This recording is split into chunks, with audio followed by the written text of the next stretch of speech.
how this is going to go, but I wanted to film how I use my bullet journal because it's easier to film it than to explain it, and I'm going to stick it in a blog post. Sorry if the camera's shaky, but I'm holding it. So this is the, I don't know how to say it, Liechtenstein, but this is the branded bullet journal. So you can bullet journal with literally any notebook, and I started out just using a notebook that I had, and you'll see when we go through it how you can do that. But this makes things a lot easier because so on the first page there's tips, which is super helpful. It just tells you how to get started, and on the bullet journal website there's a video. To be honest, I found just getting into it helped me work it out.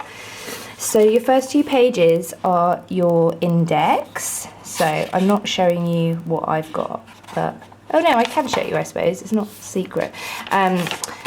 So your index is kind of just what you live and die by. So you start off with your future log, which I'll go into. The instructions are right at the back, which is helpful. And then you have your monthly log, and you just write down the pages where the monthly log is so that you can literally flip back and forth. And that's one of my favourite things about the bullet journal, because it means that you don't have to do things in order. You could just stick, if you have a meeting the next day, you can just say, okay, I've got a meeting, it's page 6, my meeting notes, and then jump back. Does that make sense? So like here, I had a meeting. So my January daily log is split up. So I start on 8, I had a meeting on page 9, and then I go back on 10. And then I've got a migration checklist. That's boring. So then, it's actually quite hard. Then you've got your future log, which for me, look, fuck it. That's by Dirty Works Design. Thanks, Tasha. So I've split it into just the first quarter. So January, February, March, April. And here I just put things that I know are happening. So Mother's Day, my wedding anniversary, Anais's birthday. I've got a call with Jen Carrington.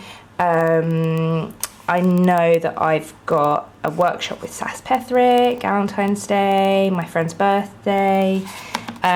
In January, there's quite a lot going on. My podcast series 2 launch, and I want to launch my e-course. So things like that. And then I'm going to do the same for the next 6 months when I get to April. Then you've got the sexy stuff. So I don't do it exactly how you're supposed to. I literally just start off with this.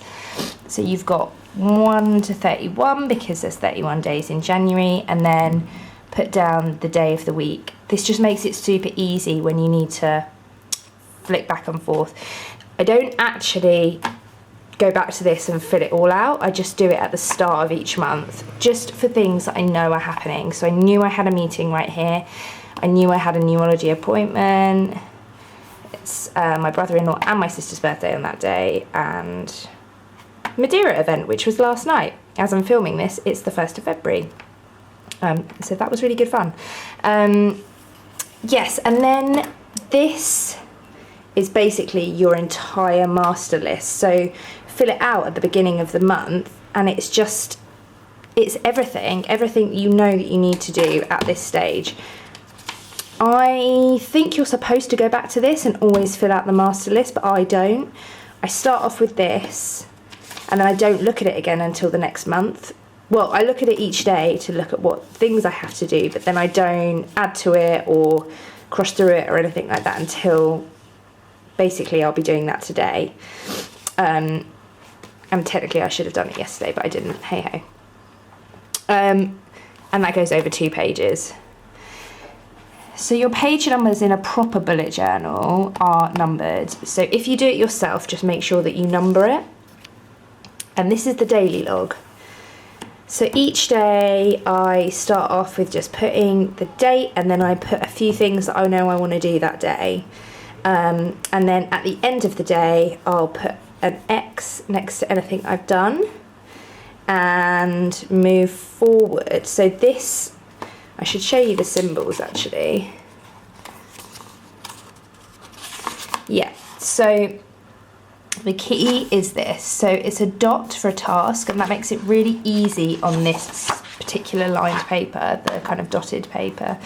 X is completed as opposed to striking through, which I think is awesome because it means that you can still see the task that you've struck through. And then this means migrated, and by that it just means you've moved the task from the day to another day, or yeah. And then I use this, I don't use this for scheduled, I use this for I've moved it back to my master list. This is a note, so like if anything pops into your head throughout the day, I know this happens to me a lot, like blog post ideas or things I don't necessarily have to do, but I just want to note down, you can use a dash. This is an event, I very rarely use that. The strike through is basically, it's irrelevant. So at the end of each day, I'll find that there's some things on there that I think, why did I put that on there? That's such a waste of my time. So I just strike through because I don't want to migrate it back to my master list. I don't want to put it forward onto the next day. So I just strike it through. And then this is priority. Now, to show a priority, I don't use a star actually on my daily logs. I use a highlighter because I find it just looks really messy. It makes it really hard to see when you've crossed it out, because do you see what I mean? Because how do you make that into that? You kind of can't. It's just some of my label maker work. Yes, I've got a label maker. So that's basically it. And then at the end of each month, so what I'll be doing today is, let me go to my daily log, my monthly log. So today, because it's February, I'm going to look over every single item on here and see if it's still relevant. Like, for example, this is quite personal, but hey, we're all friends. The coil. I decided I'm not going to get the coil, so I can just scratch that out. That doesn't need to be migrated forward or back or anything. And then I'll just go through, work out what I've done, what I don't need to do anymore, and then pick out the other things and move them onto the February log, which I haven't completed yet, but I'm going to. And that's that. I hope this has been really helpful.